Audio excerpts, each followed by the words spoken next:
set. Yep.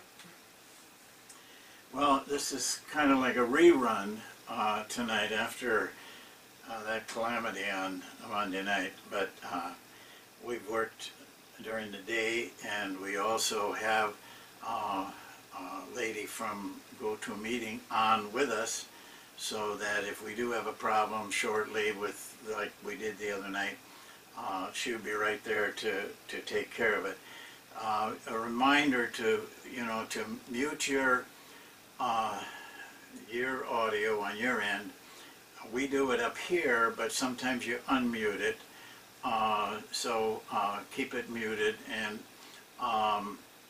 if we do have a problem, I'll just tell you we're having a problem. As long as we have voice, I want to continue, because I want to get it in tonight one way or another. And so we may have to pause for a little while, but just be patient. And if everything just goes blank, just hang on, and we'll probably be able to get it back to you. Well, I'm sure you've been watching the playoffs, and I find something very, very interesting in this finals. A week ago, I think it was like Wednesday or Thursday, I sent a poem around, and I'd like to read, because I have something to say about the playoffs. I'd like to read the very last two sentences of that poem. By the way, there's no title and there's no author to it, because I don't know that there is any. I've never seen a title or an author. But the last two sentences say this: "But soon or late, the man who wins is the man who thinks he can."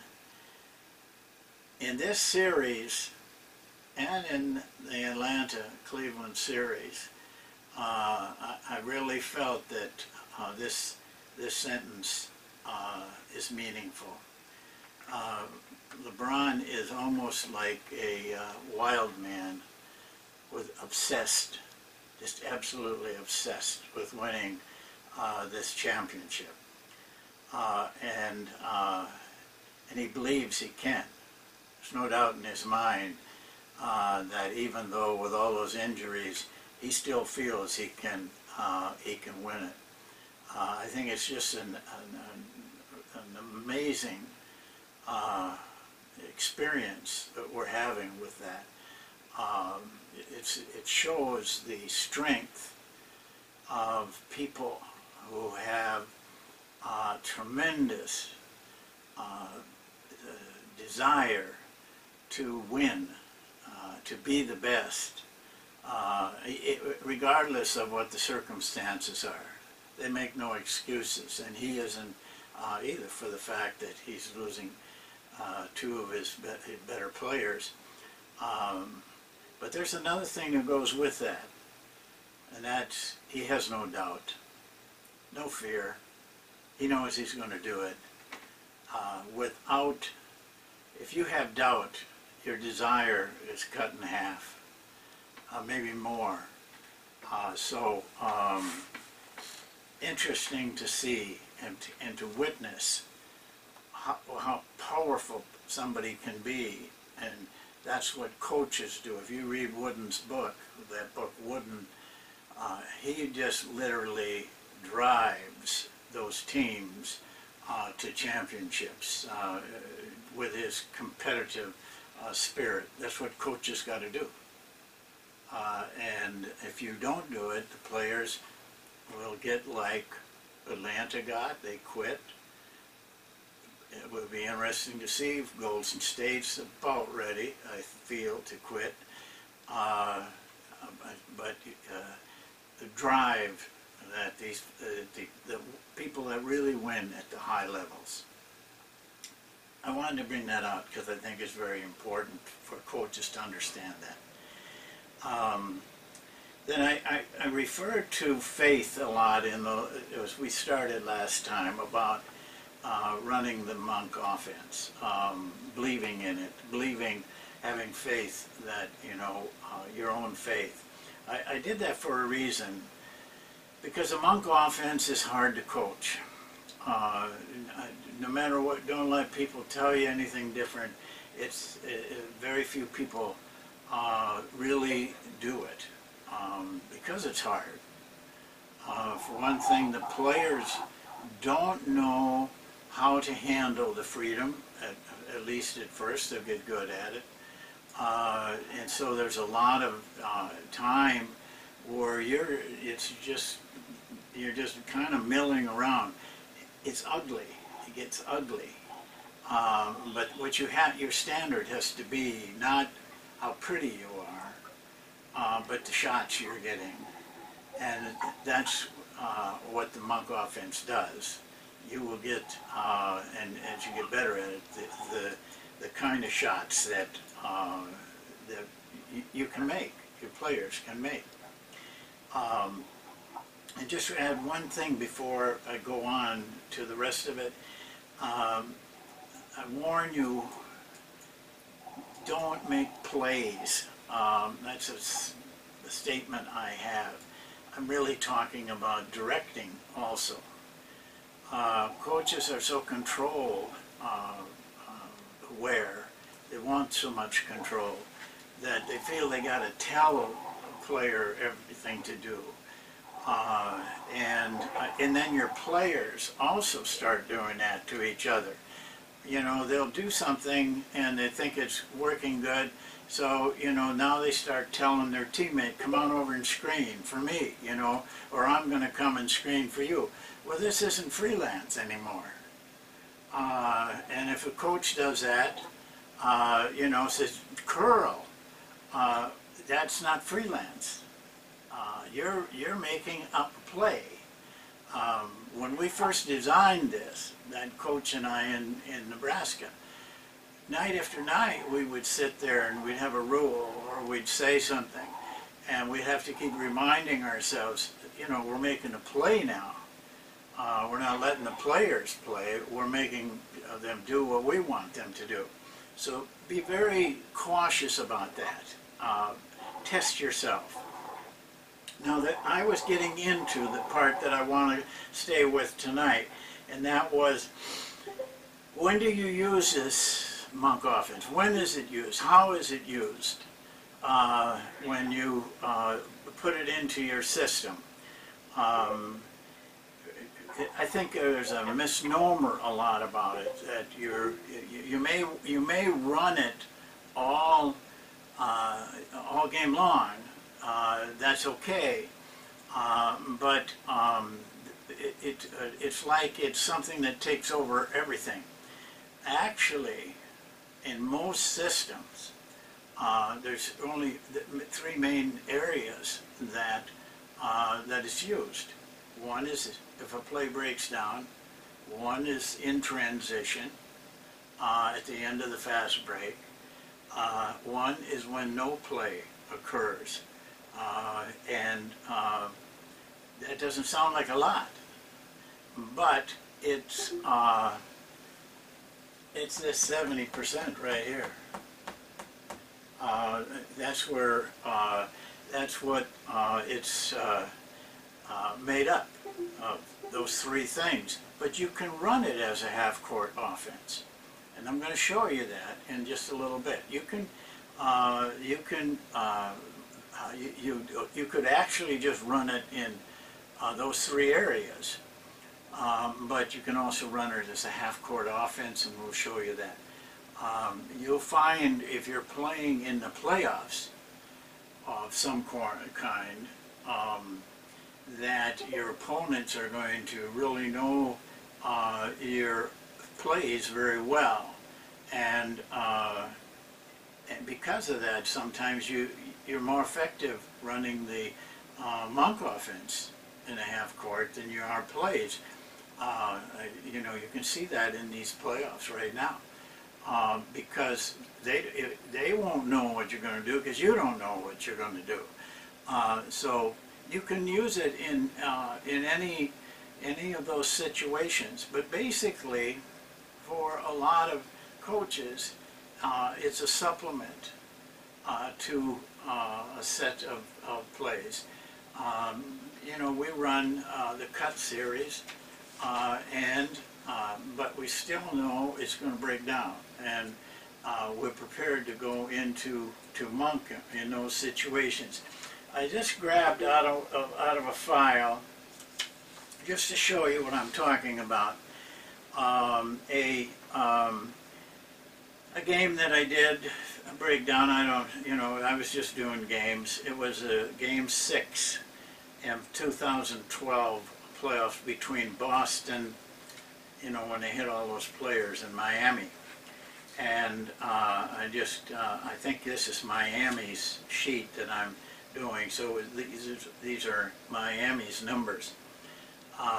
In transition, they scored 20 points. And breakdowns, they scored 12 points. In no plays, they scored 8 points. In those 3 areas, then, they scored 40 points. They also scored 15 in fast break, but just in these 3 areas, they scored 40 points. That's a lot of points for those 3 areas. I'm quite sure that you don't realize how much you are doing in those spaces. So now let's look at plays.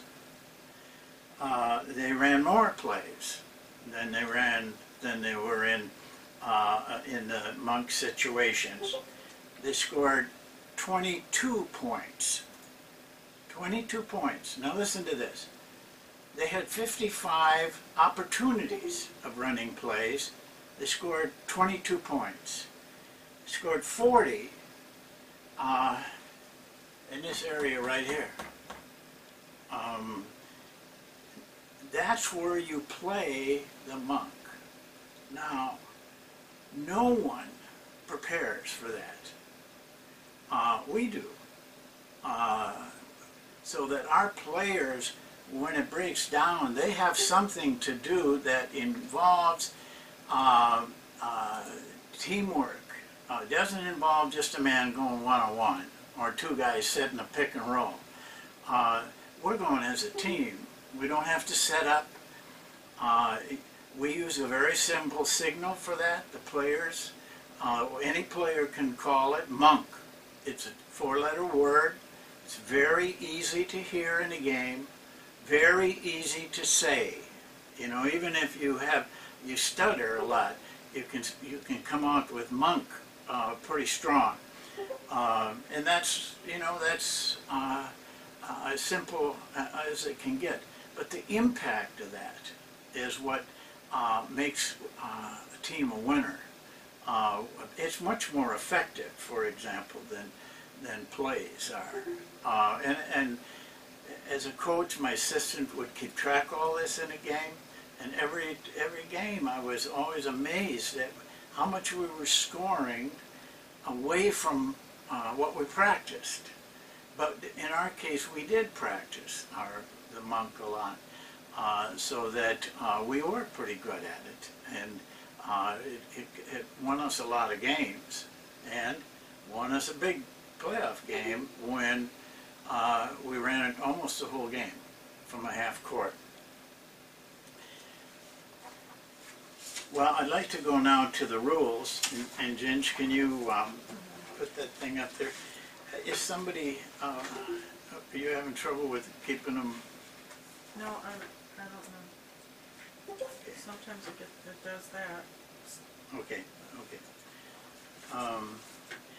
Okay, is it up yet? Yeah. Okay, now this is in the book. These rules are in the book. But I want to go over them. I might clear up a few pieces of information for you.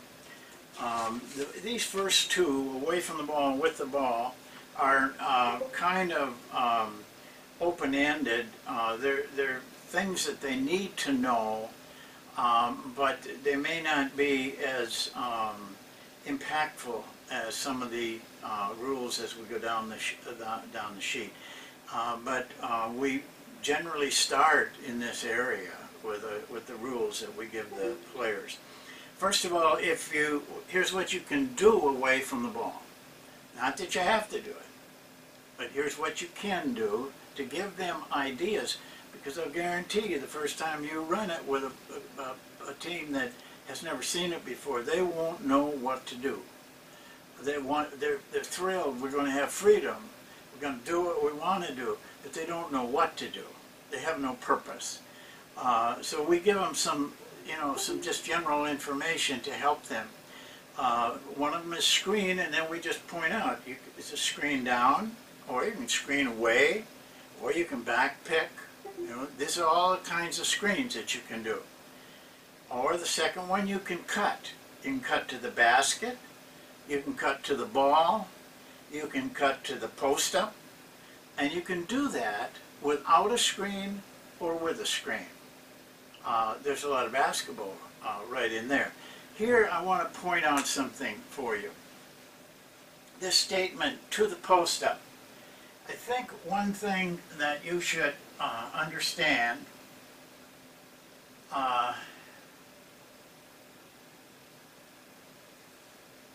regardless of where the ball is, any one of these spots are what we call a post-up. Doesn't have to be right here on the side of the ball. The man could be away from the ball, he could flash into the post-up. Anybody can go to a post-up. So, this could be a guard, this could be a guard. But these are the areas that when we say cut to the post-up, you can cut to the post-up. They can cut to these areas in here. It isn't just go in and try to get the ball. And by the way, we have kept careful statistics on this. Our monk offense is more effective after the ball goes to the high post once. The high post doesn't score much, but it's the passing area and the general area of the ball. We just do better offensively when that happens. Filling. Let me put a man out here. Here's the ball. Now we got a guy here, got a guy there, and then we got another guy over here. Now this guy can't pass inside. Filling is just simply moving to allow a passing lane for the man with the ball. That's all it is. But filling is very important. You can't underestimate it.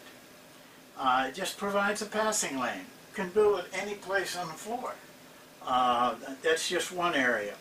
And clearing should be pretty obvious. If a guy's driving or he's getting a pass, you clear out of that area. You allow your teammate to make that drive. Now, with the ball, first thing, look immediately for a shot. Now, when you say that to players, they think you're telling them to shoot. I always have to tell them, I'm not telling you to shoot, but look for the shot. Because a shot is going to come very quickly without much notice, and the defensive man will probably be a second from getting up and contesting that shot. So we want our players disciplined not to take bad shots or contested shots, but also aggressive enough so that they're looking right away, because they know, or should know, that if they don't get it right away, they're not going to get it. Then they got to go to the drive. If the drive is available, we want our players to be aggressive for drives. You can either drive to the basket, or you can drive, if you've seen some of the videos, I've explained this to players on film work, for the jump shot. A two-step drive, pulling up in a jump shot, a lot of times is much better than trying to ram it in for a layup if there's a big guy standing right in there. So that's the second. You look shot, then you look drive, and the third thing is you look pass. First look for pass to cutters.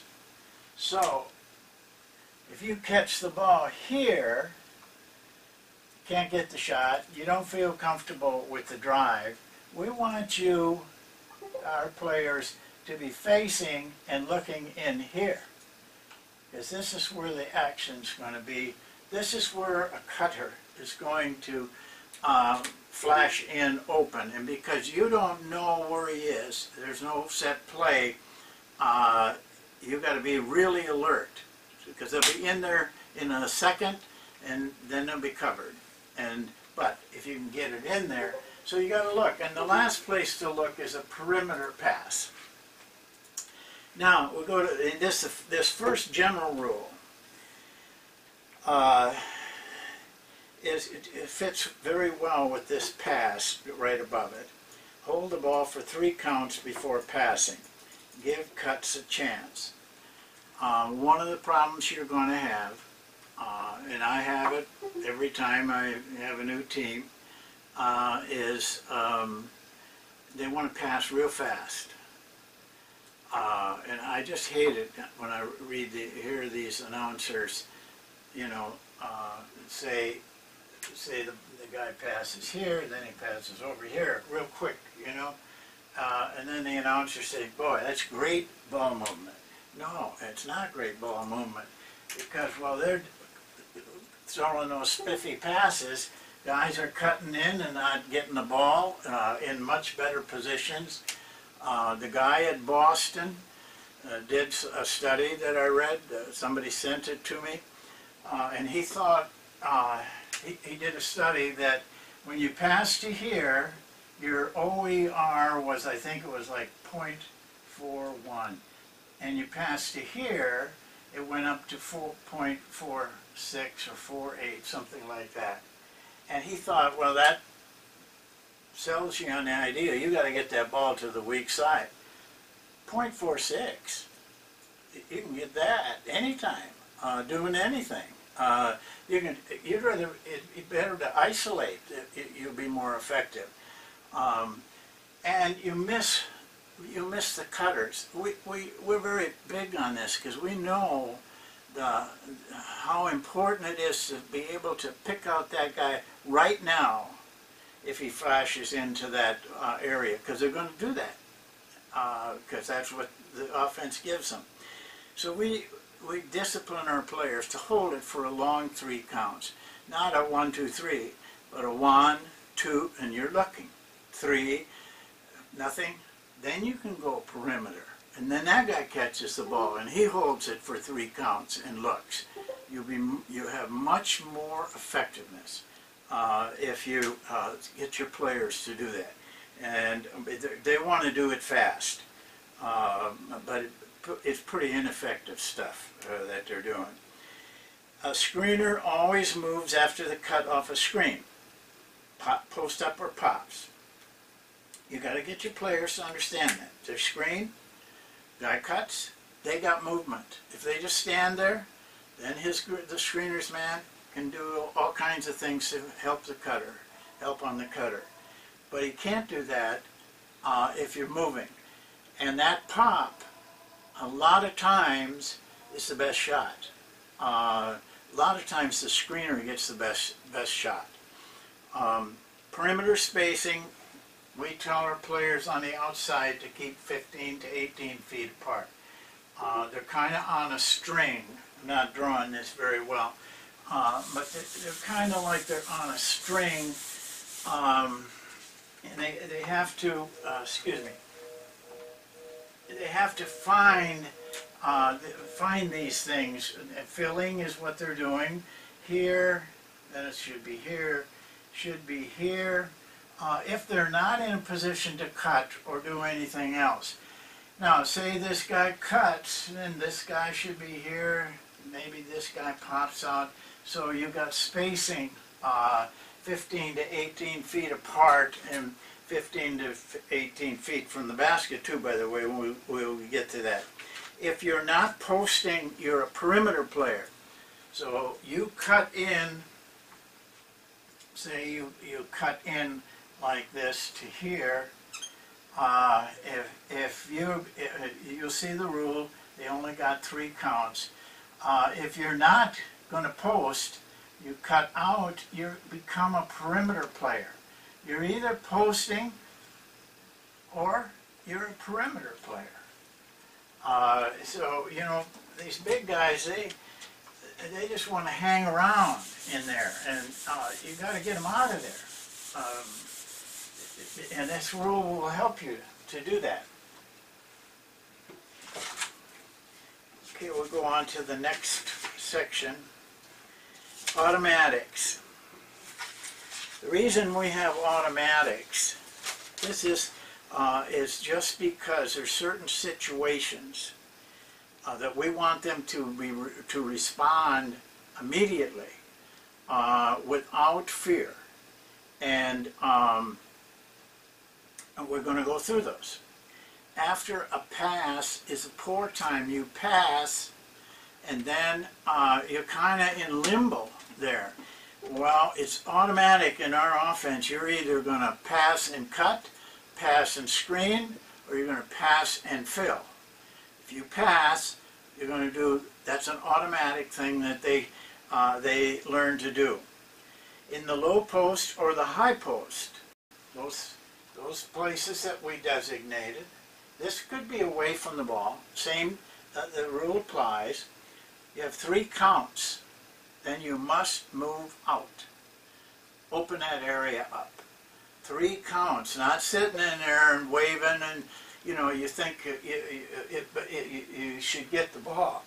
But if this guy gets out too far and he's got a tough defender on him, you might be fairly open in there. But he can get you the ball. You know, that's what we try to get our defenders to do. Well, you can't sit in there, even if it isn't your fault that he can't get you the ball. You got to get out of there. And go up here. And getting out of the post up is a very good opportunity to screen. If you're on the weak side, remember we were talking about spacing. The ball's over here. We put this rule in because guys like to do this and jam things up. So if you're on the weak side, we want you 15 to 18 feet from the basket. We don't want you sitting in that weak side lane line. This is an important one. The next 2 are really important. If overplayed, cut to the basket, then fill or screen. Like the last 2 things, what we're saying to them is cut to get a basket, cut to the basket, but you might not get the ball. But then look to fill or screen and help your teammates. Now this is an important rule because, let's put the ball here. He cuts to fill.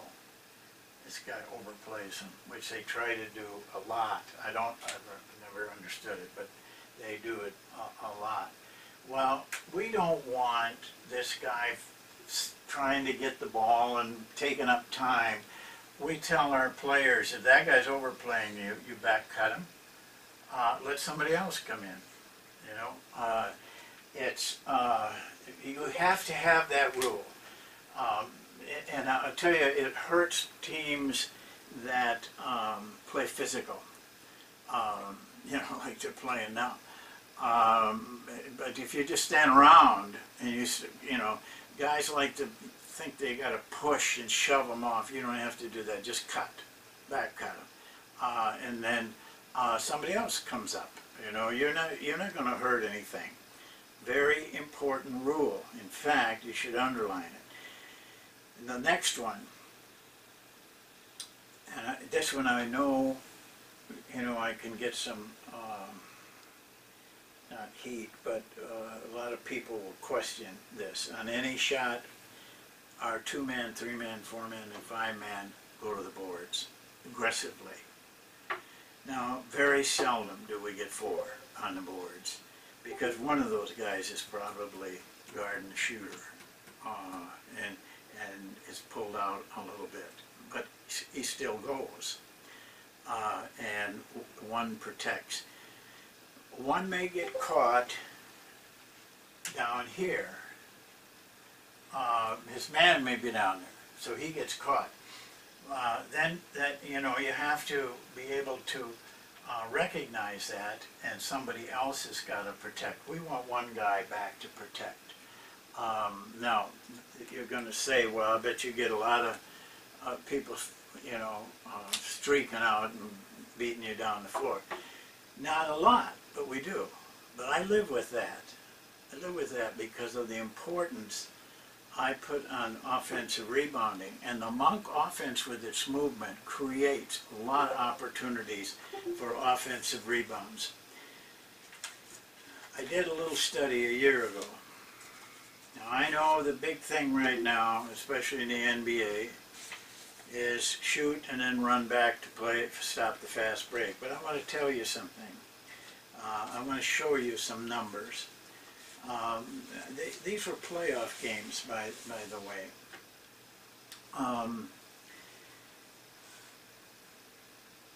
I didn't count all the rebounds. If the rebounds were, a mishap of some kind, where the team who got the offensive rebound didn't really have any chance to do anything. A situation is getting an offensive rebound and then, a guard comes by and slaps it out of your hand out of bounds. That isn't, to me, a type of offensive rebound that is aggressive. Indiana had 38 offensive rebounds, scored 42 points off of those offensive rebounds. Now, they weren't putbacks, all of them. They may have been offensive rebounds they kicked out and then they went on their own. The OER on that is 1.11. Atlanta, 24 offensive rebounds, 34 points. Even though they don't go to the boards very well, they still got 34 points out of their offensive rebounds, 1.33. San Antonio, 16 offensive rebounds, 17 points, 1.06. And Oklahoma City, playing against San Antonio, only had 6 offensive rebounds, but they still scored 6 points on those offensive rebounds. 1 point. Neither one of these teams, any one of these teams, any one of these games were running plays or could score in a fast break at that high a level. They're trading an opportunity by getting back. They're trading an opportunity to score over 1 point per time to defend against a fast break that historically is probably running about 0.60 in that area. Doesn't make sense to me. Offensive rebounding is a tremendous part of your offense. And I don't care what anybody else is doing. We're going to go to the board because I just know the effectiveness of it. I had to put in 2 don'ts because I just didn't want players to do this because I knew they would do it. One is don't screen at the ball. We don't screen at the ball. Screening at the ball is a 2-man play. It stops everything. 2 guys play with the ball, 3 guys stand on the outside.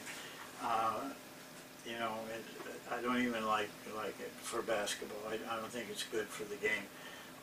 So we don't screen at the ball, and we get a lot of guys squealing about that because players like to run the screen of the ball because it's easy. 2 men can play with the ball. Then you stand around and hope for a 3-point shot. That's easy. It's not so easy to do the things that you have to do in the Monk offense. And don't go behind the man with the ball. Okay, there's a reason for that. Some of you probably will think you've been, you know, stripped of everything by not being able to run screen at the ball. But if you know, in 20-some years of not doing it, I haven't missed it. Here's what I'm talking about. Here comes the guy and gets the ball. This man does this. Now we're teaching our players to aggressively be looking for shot, drive, or pass in. He's bringing this man and drags him right into his man, or the guy might go here, or the guy might bump him. He can't. He's got to protect that ball. So we don't allow that. I said, don't. I'm sorry, we can't. This is the only thing we direct. The only thing we stop them from doing is those things. So that's the rules. Now the next part we got to do with those rules is put them into effect. And I want to show you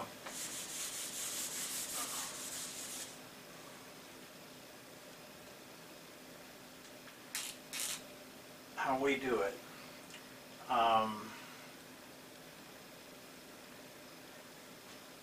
We start running it as a half-court offense. I could put numbers, but I won't. And we always have a high post man to start.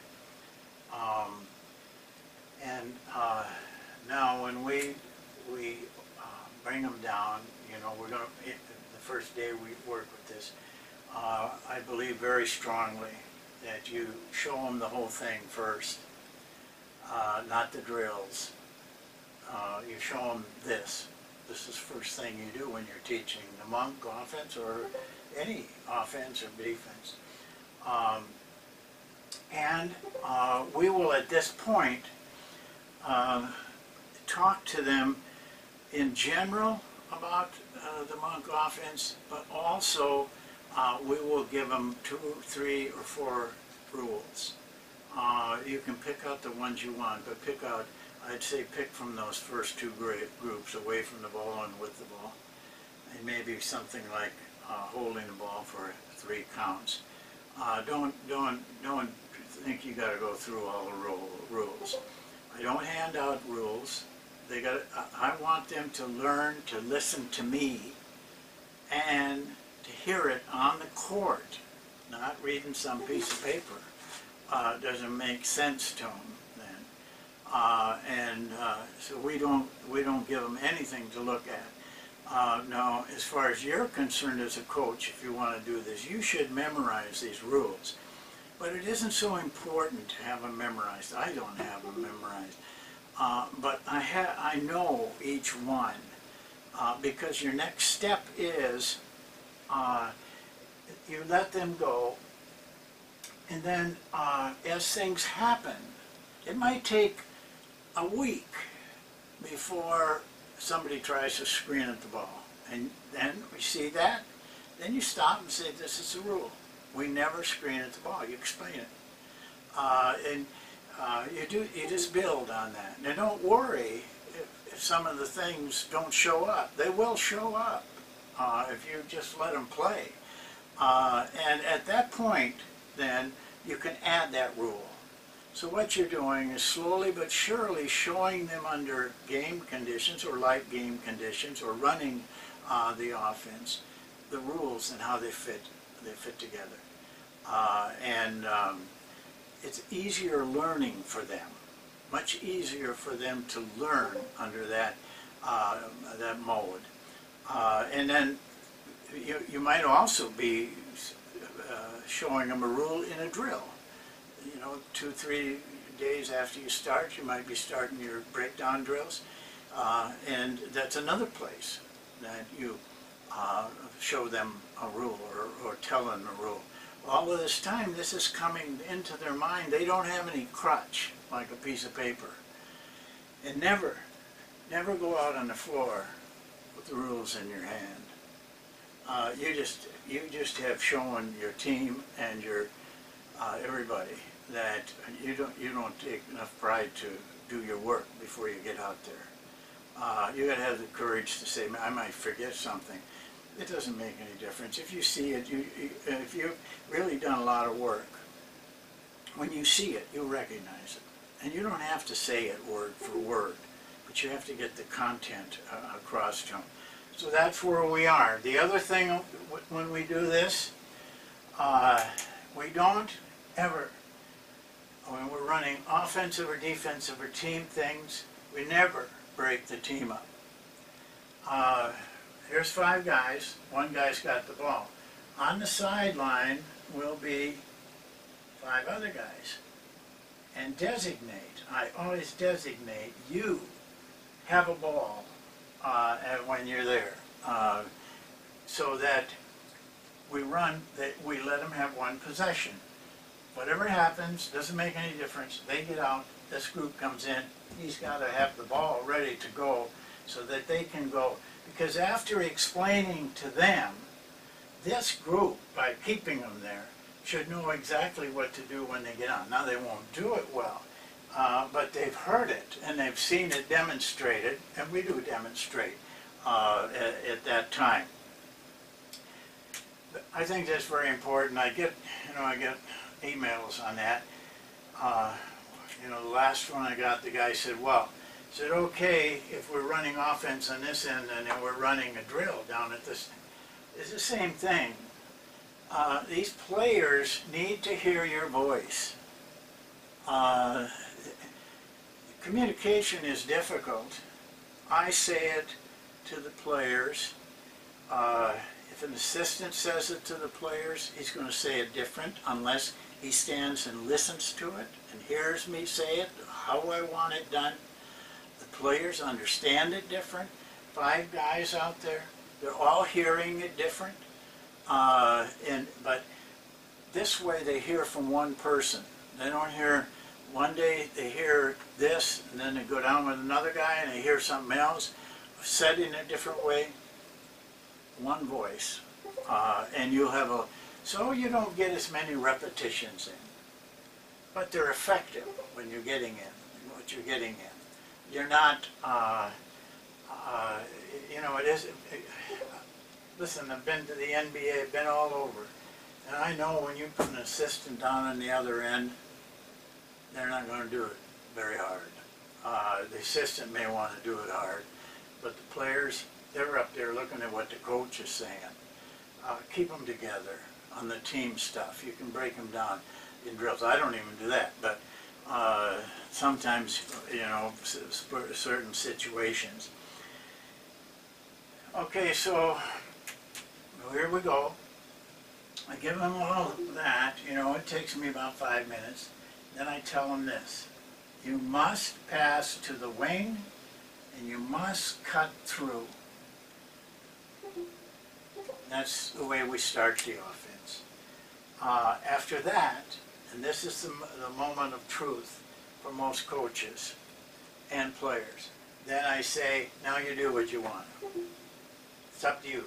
You're going to make them up, you got to make up your own stuff.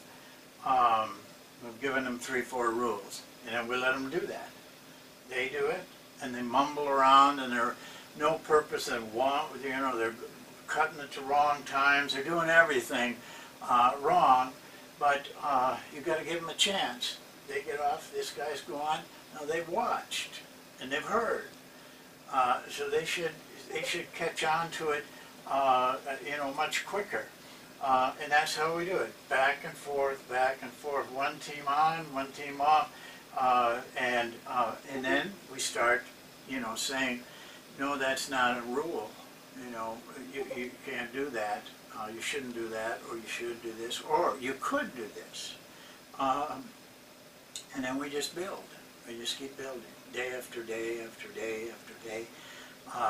And that's how we get it across.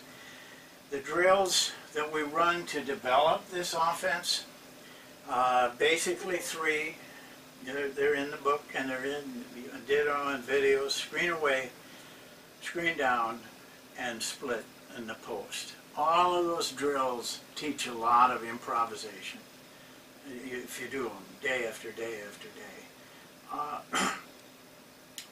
probably shouldn't break down drills the first day unless you got an experienced team. And then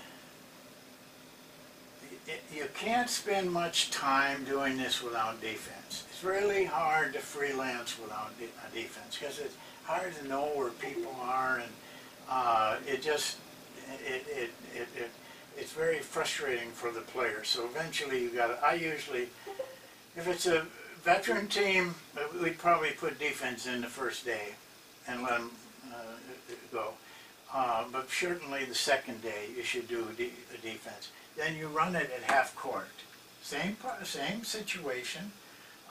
If you only got 10 players, they run it, they get a possession, they lose the ball or make a basket, they flip over, the defense gets a possession. Very fair, very fair. All your players get to play. You know, I've seen places where coaches would take the first 5 out there and watch them for 10 minutes and then say, oh, you guys come on in. Just keep going back and forth, and those things will fall in place.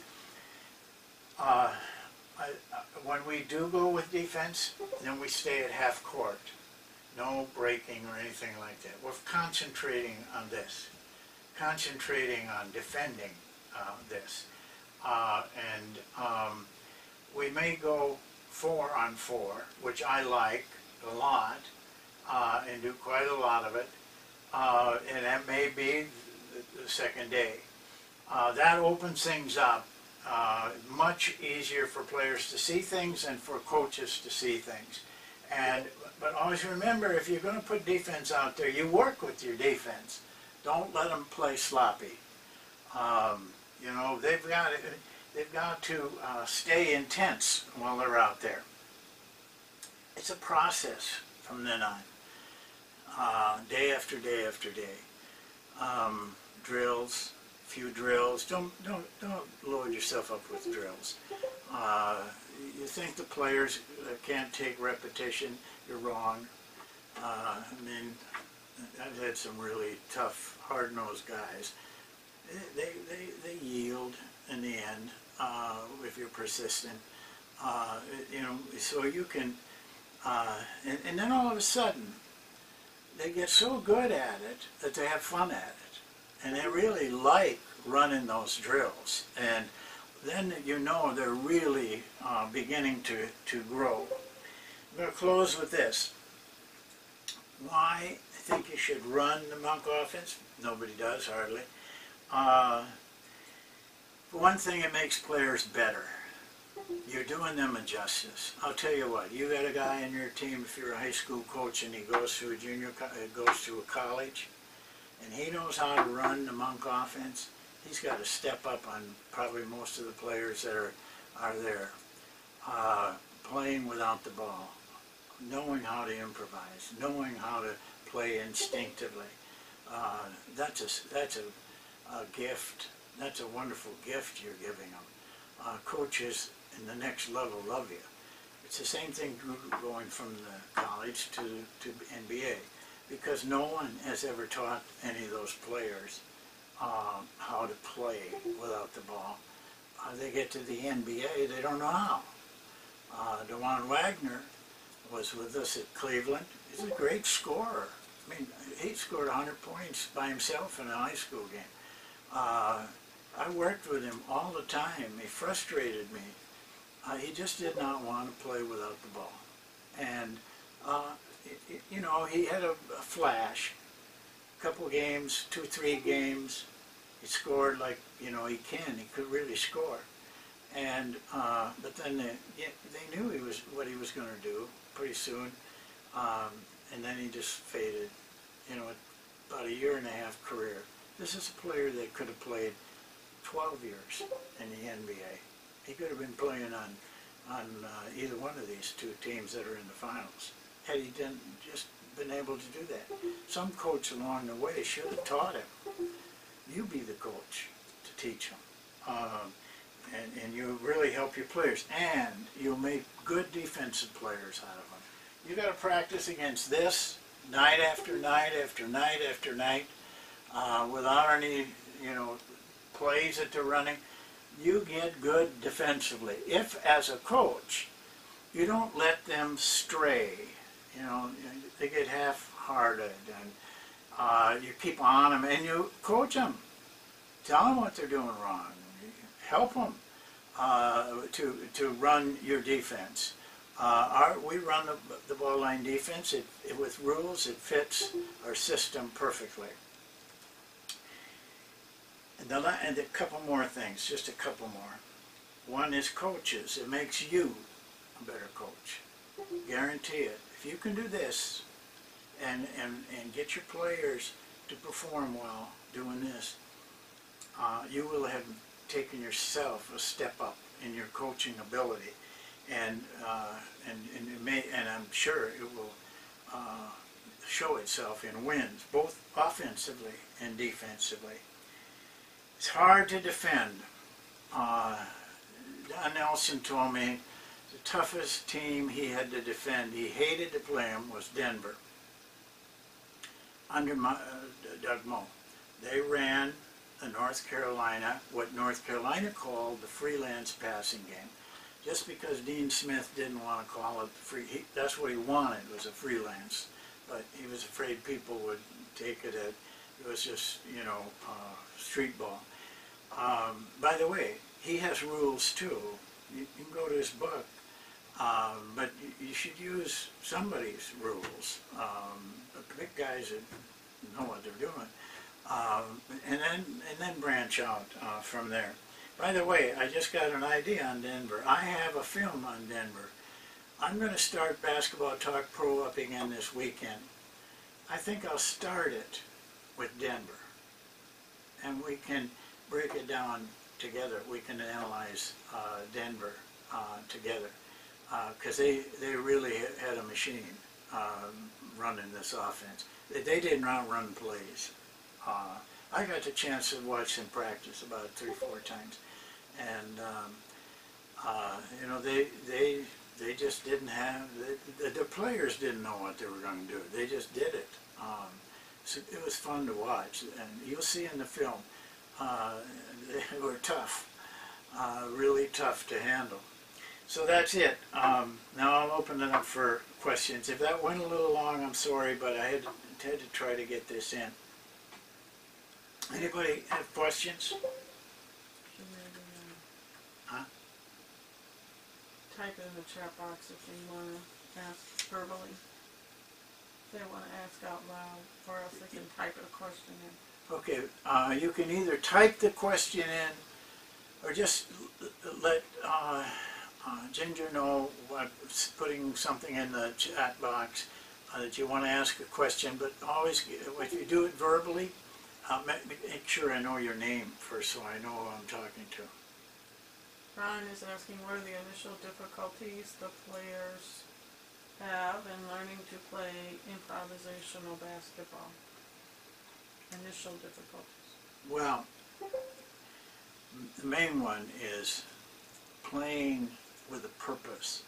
They will run around and back and up, but they don't have a purpose. They will eventually, but you have to help them with that. You have to keep reminding them, not that what they're doing is wrong, but that they have to have a purpose in what they're doing. Why are you cutting to the post up? Why are you cutting here? Why are you doing this? They won't have a purpose at the beginning. They will tend to just, and I mean, this is right in the NBA. We taught this to Cleveland the first year I was there. Those NBA guys wanted to be free. But when you gave them freedom with just some rules, they didn't know what to do. They didn't have a sense of what they could do until you use drills. Once you start in drills and you show them how to curl, you show them how to back cut, you show them how to pop off of screens, then they can take that into the mock offense. then they have a purpose in what they're doing. But that's the biggest problem I see, that I feel. I mean, there's a lot of problems, Ron, but I mean, it's not easy. This is not easy stuff. But the other thing is the passing thing. They either don't want to pass at all, or they want to pass around the outside. Passing is very important because of the fact that you don't know where these players are coming from.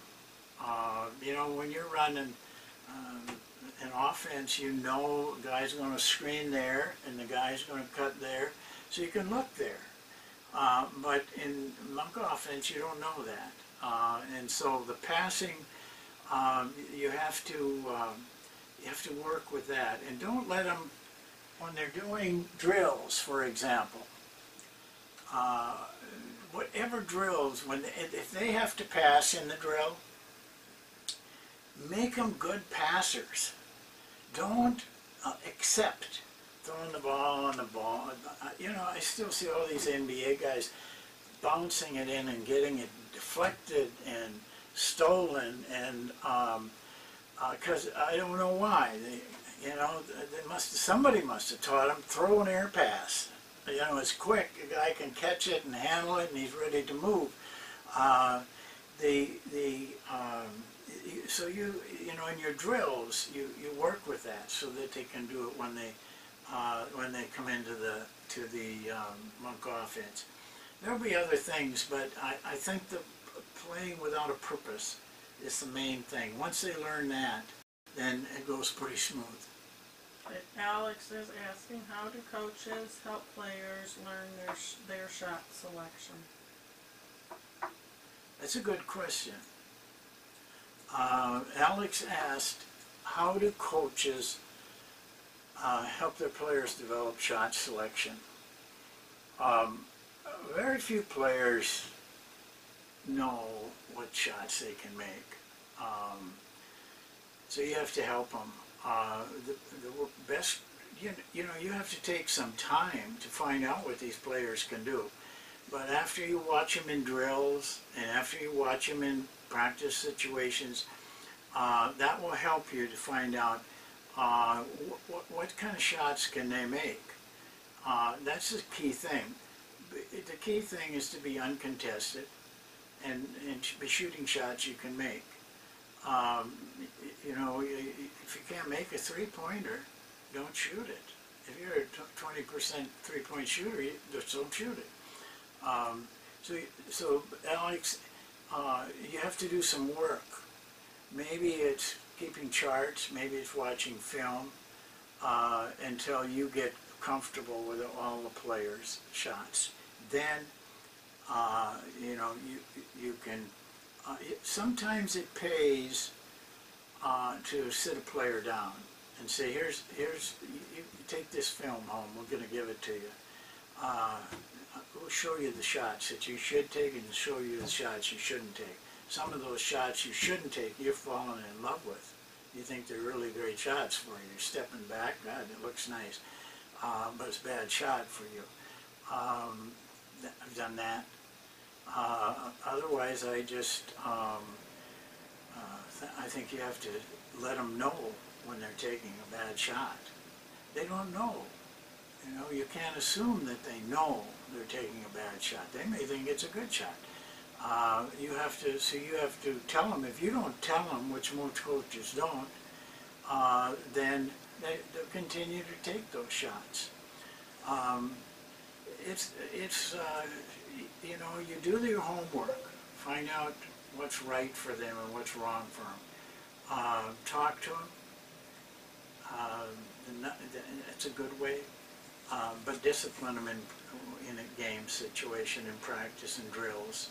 I don't let players take shots I don't want them to take. I stop. It's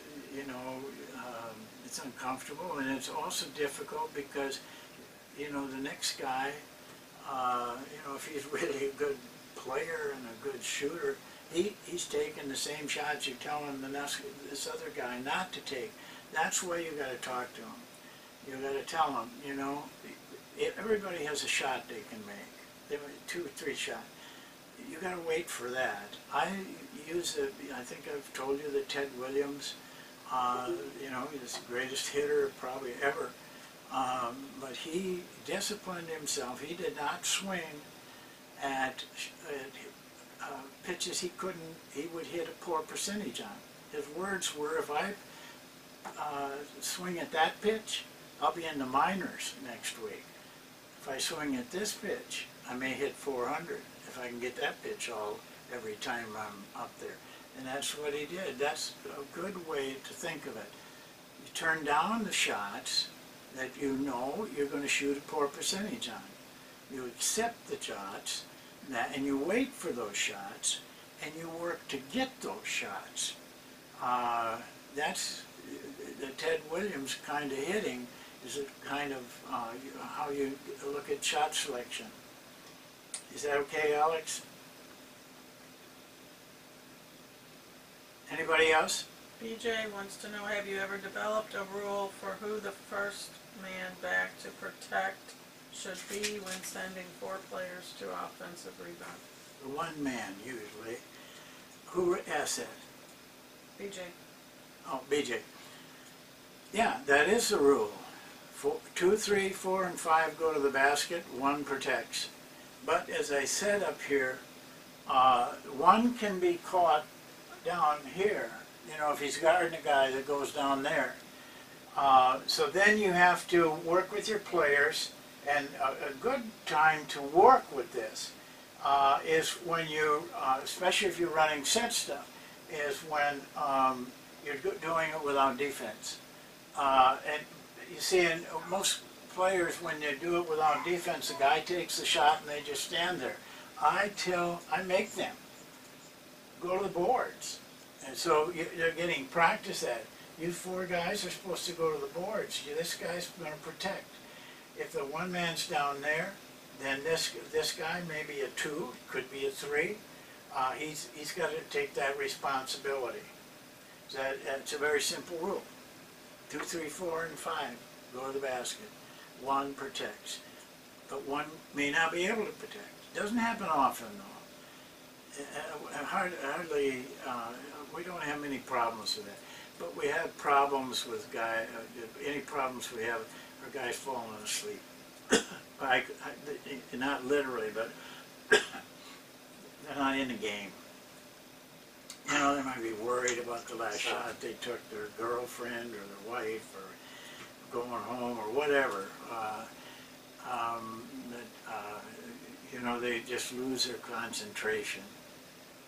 Don't get me started talking on concentration, because that's another area that is of extreme importance.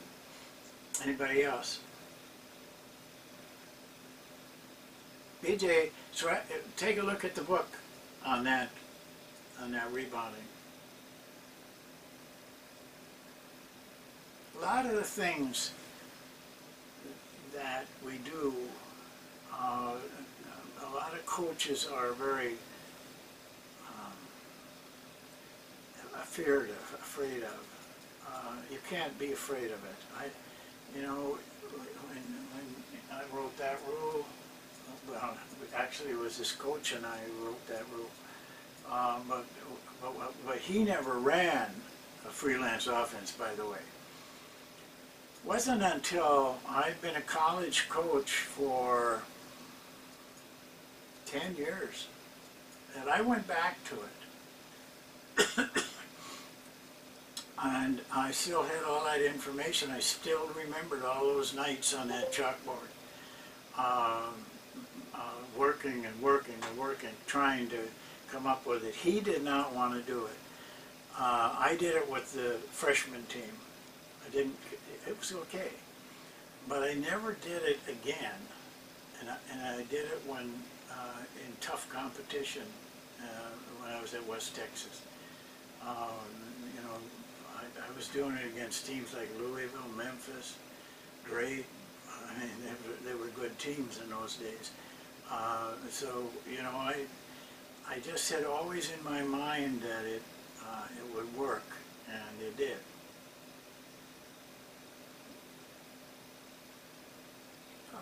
both